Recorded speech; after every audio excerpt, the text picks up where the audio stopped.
Hello friends, super magic રસોઈમાં મિત્રો હું આપનું સ્વાગત કરું છું। આજે હું બાજરી મેથીના ભજીયાની રેસીપી તમારી સાથે શેર કરું છું। તો તમને ચોક્કસ આ વિડીયો ગમશે, ગમે તો લાઈક કરજો, શેર કરજો અને સબસ્ક્રાઈબ કરવાનું તો ભૂલતા જ નહીં। અને મિત્રો બાજુમાં રહેલું બેલ આઇકનને પણ પ્રેસ કરજો, જેથી કરીને લેટેસ્ટ વિડીયોની માહિતી તમને મળતી રહે। હવે ઇન્ગ્રેડિયન્ટમાં આપણે બાજરીનો લોટ છે, ધાણા ભાજી છે, મેથી છે, મરચાં છે, લીલું લસણ છે,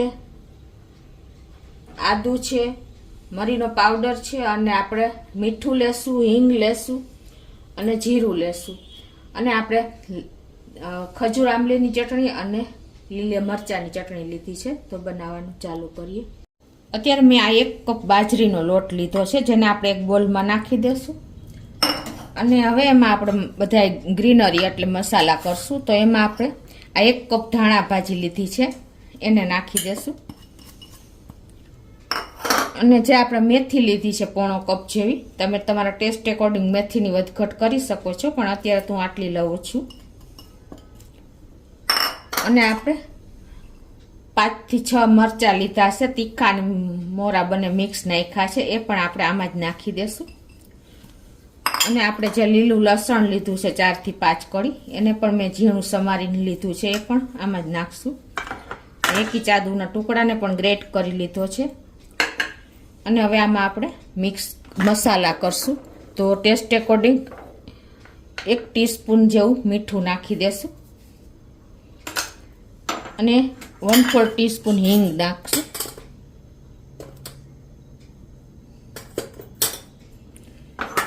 અને આપણે 1 ટીસ્પૂનથી ઓછો એટલો આપણે મરી પાવડર લીધો છે। તમે નાખવો હોય તો નાખી શકો છો, ટેસ્ટ બહુ સરસ આવે છે। બાજરાના લોટ છે ને, એટલે એની સાથે બહુ સરસ આ ટેસ્ટ લાગશે। હવે આ બધું આપણે પહેલા મિક્સ કરી લેશું।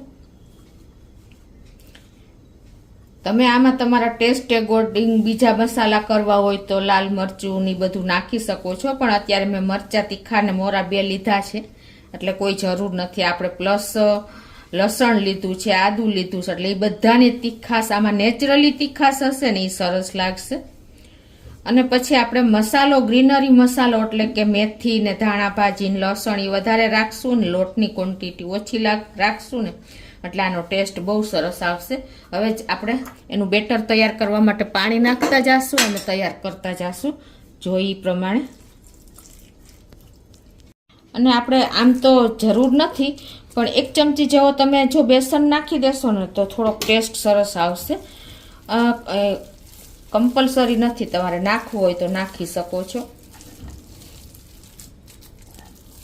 અને 1/4 ટીસ્પૂન જેવી આપણે હળદર નાખશું, કેમ કે આપણે સોડાનો બિલકુલ ઉપયોગ નથી કરતા, એટલે સહેજ આપણો કલર પણ સરસ આવશે। અને અત્યારે શિયાળો છે તો મેથી અને બાજરાનો લોટ સાથે હળદર પણ સરસ જ લાગે છે।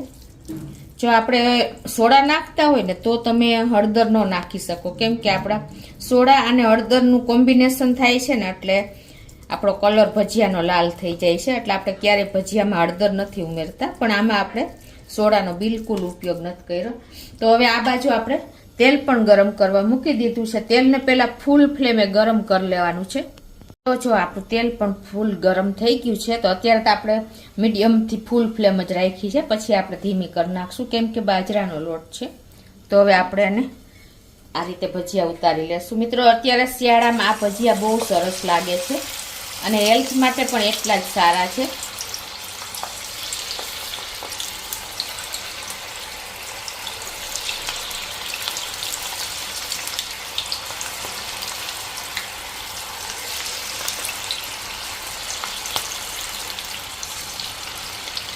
તો હવે આને આપણે ગેસની ફ્લેમ મીડિયમ કરી નાખશું, કેમ કે આપણે તેલ ન ચડે એટલે પહેલાં ફૂલ રાખી છે। અને હવે આને એકદમ સરસ કૂક થવા દેશું, પછી ટર્ન કરશું।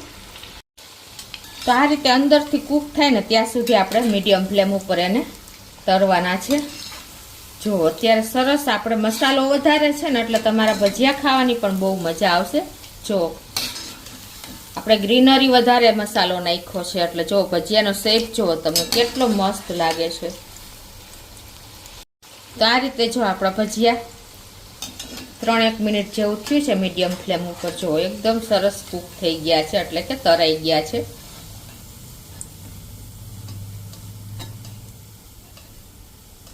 આ ભજીયા નાના મોટા દાંત વગરના બધા ખાઈ શકશે, એટલા સરસ થયા છે. જો મિત્રો હેલ્ધી એટલા બન્યા છે કે આપણે ગ્રીન મસાલો વધારે નાખ્યો છે. આ રીતે આપણે બીજી બેચ પણ તૈયાર કરી લેશું. ભજીયા મૂકવા ટાઈમે મિત્રો ફૂલ ફ્લેમ જ રાખવાની, કેમ કે બાજરાનો લોટ છે, નહીતર તમારા ભજીયા તેલ પી જશે. આમાં આપણે બિલકુલ સોડાનો ઉપયોગ કરવાનો જ નથી, તો પણ એટલા જ ફરસા ભજીયા તૈયાર થાય છે. કોઈ ટેન્શન લેવાની જરૂર નથી, એટલા મસ્ત ભજીયા તમારે મિનિટોમાં તૈયાર થઈ જશે. જો બધું સમારેલું હશે ને શાકભાજી તો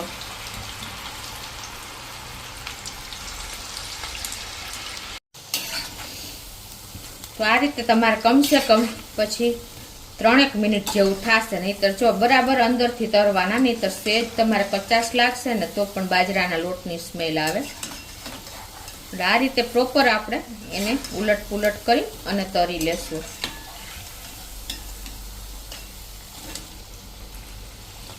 તો જો આપણે બીજી બેચ પણ તૈયાર થઈ ગઈ છે, ફ્રાય થઈને તરાઈ ગયા છે ભજીયા. તો એને એક પ્લેટમાં પાછા લઈ લેશું.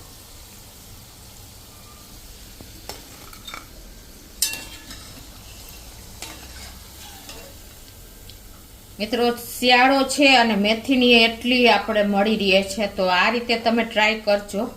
બધી રીતે તમને પચવામાં પણ એટલા જ સારા પડશે. કોઈ પણ જાતની ઝંઝટ વગર આપણે ગ્રીનરી ભજીયા, મેથી બાજરીના ભજીયા રેડી થઈ ગયા છે. જુઓ મિત્રો, તો આ રીતે જો આપણે 2 બેચ ભજીયાની તૈયાર કરી લીધી છે. એને તમે આ રીતે જો ગ્રીન મરચાની અને ધાણા ભાજીની ચટણી કરી છે, અને આ આપણે ખજૂર અને આંબલીની ચટણી છે, એની સાથે તમે એન્જોય કરી શકો છો મિત્રો. તો શિયાળામાં આપણે ફૂલ મેથી, લીલું લસણ અને ધાણા ભાજી એટલા સરસ મળી રહે છે ને કે તમે આ રીતે શિયાળામાં જ તમે આ બાજરી મેથીના ભજીયા ખાઈ શકશો, કેમ કે ઉનાળામાં તો આપણને મળતું પણ નથી મેથી અને ગરમ પણ લાગે. તો આ રીતે ઇન્સ્ટન્ટ તમે કોઈ પણ જાતની ઝંઝટ વગર 10 જ મિનિટમાં આ ભજીયા તમારા રેડી થઈ જાય છે મિત્રો.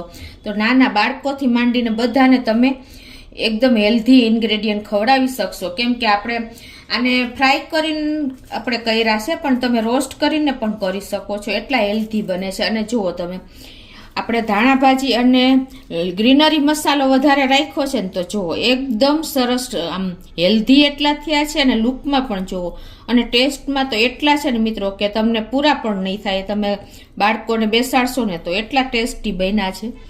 તો એક વખત તમે ચોક્કસ શિયાળામાં આ રીતે ટ્રાય કરજો અને મને કોમેન્ટ બોક્સમાં જણાવજો મિત્રો કે તમને બાજરી મેથીના ભજીયા કેવા લાગ્યા. તમને ગમે તો લાઈક કરજો, શેર કરજો અને સબસ્ક્રાઈબ કરવાનું તો ભૂલતા જ નહીં.